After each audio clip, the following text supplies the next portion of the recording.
right, tomorrow is another day. The president is coming to tell us what he has done so far within a year. So a lot of expectations for the president, including moi. I'll be there myself. And the president of Ghana, Akufo-Addo, is set to deliver the State of the Nation's address tomorrow. You know how to join this conversation. It's on facebook.com/JoyNews on TV, and on Twitter it's at JoyNews on TV. So we know that at the recent Meet the Press series by the president, he patted himself at the back. So far, so good. That's what he says. Of course, what do you expect? Now, monitoring last year's address, the president stated that he was in a hurry to fix the economy. A year has passed. Do you feel his speed? Before we get to that, let's listen to what he said last year, and then we can assess him. If I'm in a hurry, I'm in a hurry to ensure that every child born in this country attends school from kindergarten to senior high school. In other words, that is the basic education that each child is required to receive. We intend to reform the basic school curricula with emphasis on literacy, numeracy, and creative skills.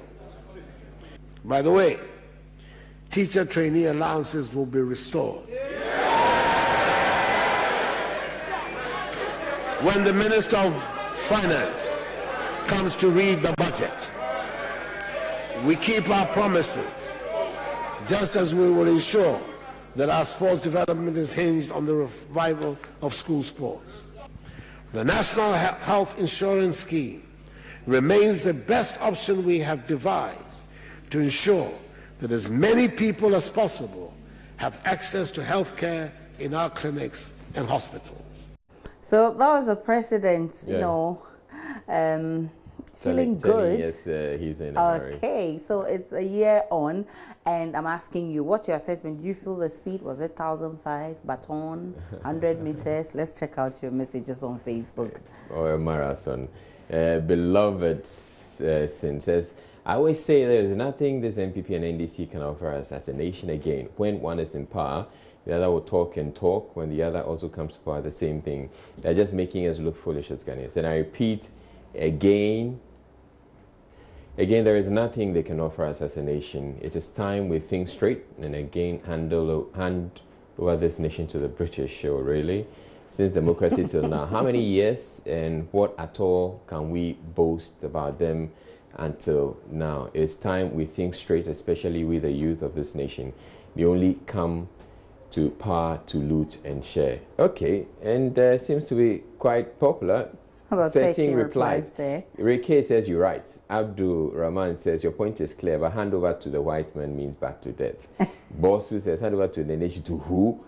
You must convince me that you're normal. And Abin says on point, bro. Velosin comes back and says, do you know which people organize South Africa, and today we see them as a developed country? Really? South Africa? Okay. Kwekwa Mabin says you're making a lot of sense until you're making a lot of sense until you suggested we hand over to the British. Brah. And Beloved comes back and says, go do research. The last time our past President Kufuor was asked about why our development as a country has delayed until now, he said all the blame should be given to ex-President Nkrumah for Russian independence. But if he should have waited small, like the whites would transform this country. Here's someone who has been president for 8 years. Why do they still go outside and borrow money from them, and they just come and waste that money? I'm not saying we should go back to slavery, but they will put good things in place for this country than what this NDC and NPP are doing. Kwekua Mabing comes and replies, the South Africa story is very different. The white man made SA almost his, and that was the reason for the development. They had made SA theirs and developing things for themselves as their own nation. Nothing, I repeat, nothing was actually done for the sake of the black man. It took the end of apartheid for black people to get access to most amenities, including quality schools and hospitals. Even at that, go see the inequalities in SA today, in our own land. We refer self-government in danger to servitude in tranquility. Kwame Nkrumah. And the South African example is something that you really need to interrogate. Definitely. I mean, don't just think that you can hand over your country back to whites. It just whites happened like that because they have.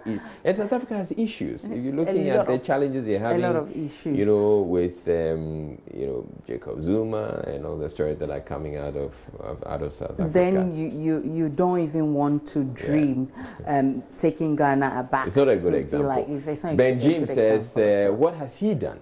Ghanaians should look at his cheeks every day, fufu and sleep. Oh, the guy just wanted to be president and nothing else. Seriously? Oh, you can't say that. And that's it.